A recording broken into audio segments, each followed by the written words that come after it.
I've played a lot of difficult to finish video games, whether it's Sekiro, Super Meat Boy, 2023's Lord of the Rings Gollum. Ugh. But Silksong has to take the rock hard cake for the hardest video game I think I've ever played. Whether it's spending hours throwing my body at the same boss over and over and over again, or just the whole ant area in entirety. I swear, this part of the game may as well be a boss fight in itself. Just trying to get around the level. I've left more beads scattered around here than a tourist in New Orleans. Which is funny to me because I don't remember the first Hollow Knight being this difficult. I mean, the hardest part of that game for me was just not getting lost. To this day, if I boot up the game within 60 minutes, you may as well start sending out pictures of my face to milk carton companies. In that regard, Silksong's world has been a dream come true. While traversing it, I always feel like I have a sense of direction and I know where I'm going, which is typically as far as possible away from the ant area. Oh, but everything else in this game is so extremely unforgiving. Oh, you know, because that silly little idea of rewarding a player with item drops or some sort of currency for doing anything in this game has been stripped away completely. Bosses have 0 loot drops, no XP, no rewards for taking them down, leaving you with nothing but a forehead full of sweat and fingertips full of arthritis. The small, minuscule amount of currency that you can scrounge up around this game world, it's the equivalent of reaching behind a dirty old couch to find a couple of nickels, is typically only ever spent on just unlocking basic bare necessities that other games just give you out of common courtesy, like buying a compass to see where you are on the map, or buying pins to see where everything else is on the map, or even just unlocking fast travel locations. Okay, clearly I'm getting a little heated, so maybe I need to walk away and calm down, which actually is what I do when I play this game, and just take a breather for a second. What? But this is a video, so like I can't just take a breather in a video. That would be boring for you guys. I gotta do something. I feel like half of you know where this is going. Let's talk about the sponsor at the video, Raycon. Before you go anywhere though, this one's actually awesome. It's a brand new product. It's a bone shaker. It plays music through your bones.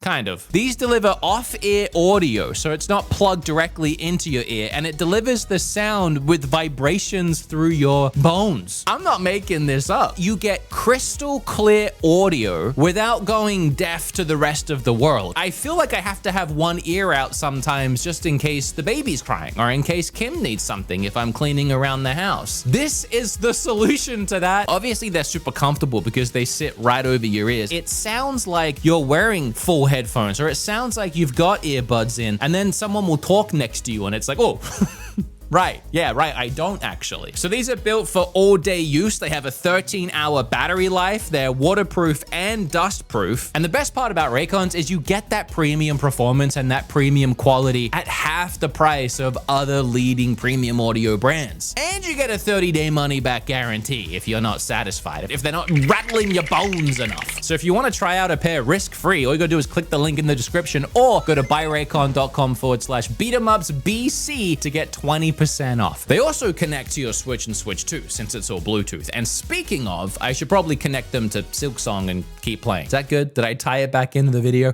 I think I've taken enough of a breather. Let's go get frustrated again. Because there's no kind of XP or leveling up, you can't really make your character stronger. You can't increase an attack or defense stat as you play. The best you can hopefully do is find some of the tools scattered around the game world. And in my first several hours of playing, here are the tools that I found. Throwing daggers. Yeah, that's it. And I also barely use them because I'm pretty sure they're weaker than a regular attack. And to use them, you have to press up and R at the same time, which is just like a Street Fighter level of combination input that my brain needs to remember when I'm in an intense boss fight. You think I can deal with all of this and also bust out a Shoryuken? It's usually just better for me to attack normally. So if I can borrow an expression here from Matthew McConaughey that I think applies directly to this game. The bosses always get stronger, but you always stay the same. There was something like that. I don't know. I didn't watch the movie. Interstellar. right? Never have I played such a ruthless Souls-like game. In fact, that's something else that's funny to me, because in games like Elden Ring, whenever you hear people complain that that game is too hard, the very unsympathetic response that you'll get from the gaming community is, get good. I've always found to be quite indignant and also mean and also not helpful at all, because in those kinds of games you don't really have to get good. It's more so that you need to learn you can't just face the hardest boss right away. It's pretty easy to just leave and go grind a bunch of weak enemies and level yourself up. In fact, you can do that so much that you can come back to the big boss and you can one-hit it. And I feel like more than anything, that's the advice that the people are looking for when they ask, why is it so hard? It's more, how do I play this game? But you see, that's what makes Silksong so difficult, because you can't do that. There isn't really like big items in the game that you can buy or things that you can level up to max to get stronger. I mean, there's really nothing you can do to improve your odds against a hard boss or enemy other than getting good.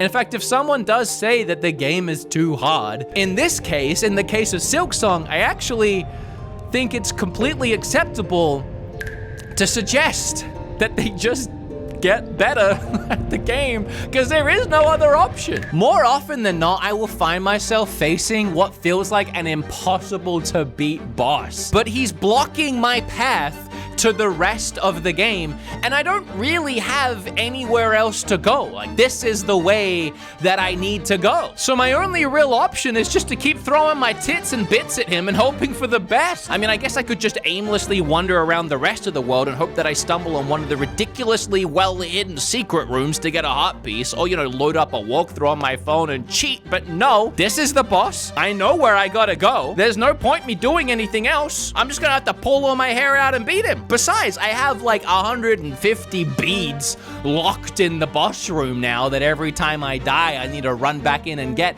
and I ain't gonna let those suckers go. But what am I supposed to do? Leave them? You know how long it took me to find all those beads? Down the back of an ass crack of a couch? Hell no, I got pins to buy, baby. Also, I want to stress that this is just my experience with the game.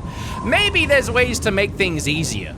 I haven't found them, and I'm not the kind of guy that likes looking up walkthroughs or seeing playthroughs on YouTube to find the best, what's the best weapon in blah blah blah game. I always sorry. And I know the thing with games like this is there's so many hidden little secrets, and did you know if you went over here you get this thing, but to go there you have to talk to this guy, and then you gotta dingle his berries, and then he'll let you in the cave room, and I don't. You know, that's for a second playthrough. I'm not dingling berries my first go around. Quote of the year for my channel. I'm not dingling berries on my first go around. The reason why I'm not interested in all of that, by the way, is ultimately, I'm having too much fun. I don't know if I've actually made that clear. That all of this I've been yelling about, oh, I love it. Threw you through a loop there for a second. A lot of people are having to delete comments. Yes, this game is crazy hard. And yes, every time I take down a big boss, I stand there for 20 seconds staring at his body, waiting for him to come back to life because he hasn't exploded in a sea of coins and loot, signifying that the fight is over like I'm used to. But damn it, if it still didn't feel great to beat this sucker the hard way, because, and are you ready for it? I got good. All you are left with is the self-satisfaction that the game did nothing to help you do what you just did. But dang it, if you didn't just ding-diddly do it anyway. In fact, the only thing even close to an actual reward is that after the boss fight, the door to the next area will open as the game just allows you to keep playing it. Oh man, so yeah, that's everything I love about the difficulty of the game. And there's more that I love about the game, but I want to stay on topic with the difficulty aspect, you know. And I want to move into something about the game that's really challenging, but more in a piss in my mouth, I hate it kind of way. And that's the down attack. I immediately hated this shit. It was such a strange, unorganic change to the gameplay for me. And I know it's a new character, so they had to play and feel differently, but a weird 45-degree angle down attack that also is like a short burst of speed at the same time in a direction was just a really weird choice. Okay, it's actually kind of fantastic in fights. I could do whole boss fights with that thing. But when it comes to the movement in the world, I think I died more times to this messing up while trying to bounce off of things or falling into spike pits than I did any boss fight in the game. I have an unlimited amount of 30-second Nintendo Switch 2 clips saved to my SD card of this very thing pissing me off. Oh, specifically in the ant area. I hate that. This is why I hate the ant area. Because you gotta bounce off of these really tiny and super bunched up and close together little flower ball things. And after each bounce, you have to then stop and line up this like 45-degree angle to make sure you end up. It's kind of like going into Sherlock Holmes's mind palace, and you gotta plan out the trajectory of every single thing perfectly and execute it to exact detail. Not to mention that muscle memory kicks in when I'm doing this move. And like, I know in my head that I'm gonna go at a 45-degree angle, so I want to aim the stick where I'm going. For some reason, it like helps my brain to think like if I move the stick at a 45-degree angle, I'll go in that direction towards the thing I want to hit. But it's a down attack, not a 45-degree angle attack. And there is a slight little difference here between just doing a regular right attack and a down attack. So you see where I'm going here. I end up just doing a regular attack half the time. Thankfully, several hours into the game, I did manage to find another way to attack. It was like a whole different move set that changed my down attack to something much more familiar to the first game. And this saved the experience for me. I'm not gonna lie. I was enjoying a lot of elements of the game, but I was almost giving up.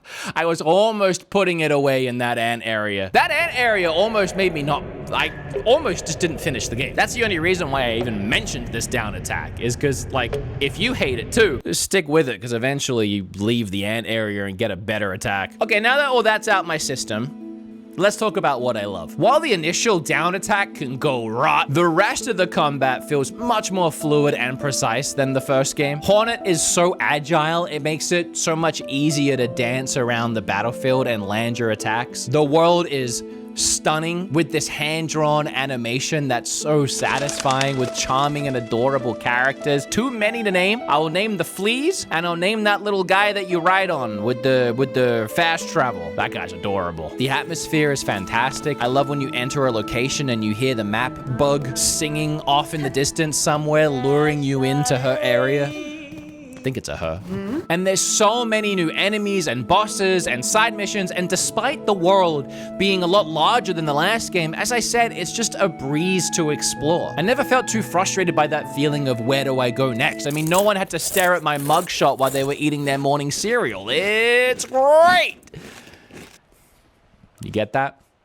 Cool. This game is the Back to the Future 2 to Back to the Future 1. It's a perfect sequel. It did everything the first one did, but better. And they even kept it at $20. And the fact that this is an indie game just adds to the insanity of how a cheap indie game can take the entire gaming world by storm. If anything else, I'm just really glad that we never have to hear about Silksong at every single Nintendo Direct or press conference or live event. In fact, Team Cherry, if you could do me a favor and not ever announce a third game and just release it one day so that I don't have to hear about that every single Nintendo Direct, that'd be great. But if I can give you a tip, sweetheart, visit the merchant early in the game and buy that compass. It's stellar for finding your way. And I wouldn't worry about buying weapons too early either. They're kind of useless. Yeah, that was a bunch of fantastic cherry puns, specifically cherry types that are only grown in South Australia, or even more specifically, the Adelaide Hills of South Australia. Many awesome things have come from Adelaide. We have Rhea Ripley. She's one. The Mole's Balls. It's a pretty good one. Oh, me. That's a big one for this channel anyway. I feel like I'm forgetting something. Oh, yeah. Team Cherry. Yeah, I think it's important to note here that one, Team Cherry is based in my hometown, meaning, yeah, the place where I used to buy Yu-Gi-Oh cards and comic books growing up is just one block over from where Hollow Knight and Silksong were recently developed. Number two, there was 2 points here. We're so far away from when I said 1, you might have forgotten. But 2, this game was made by 3 people. Ari Gibson, Willem Pellen, and Jack Vine. And yeah, I had to Google if cherries were grown on a vine, and unfortunately they're not. So I can't really make a pun about that. It blows my mind that only 3 people can make all of this, but also this will not only break game store sale records, but also break those same game stores. Because yes, Steam, the eShop, the PlayStation Store, and Microsoft Store, they all crashed on the day that this game released due to the incredibly high demand. And that is just something extremely special, especially when you compare it to AAA big budget titles that are just a flash in the pan. They come and go even after millions of dollars of marketing. Team Cherry barely said anything, dropped the game out of nowhere and broke records. And yeah, it took them 7 years, but in their defense, time moves faster in Australia. I don't know if you knew that, because I think like every 7 American years equates to 1 Australian year. Yeah, it's the same math as dog years. That's how I remember it. Also, the toilets flush backwards. But it was 7 years of love from 3 developers who cared passionately about what they were creating. To make something fun without all the bells and whistles.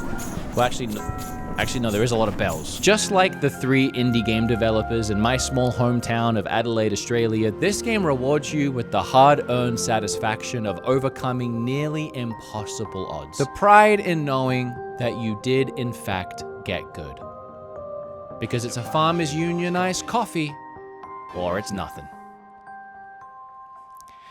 And my fellow Adelaideans will get that one.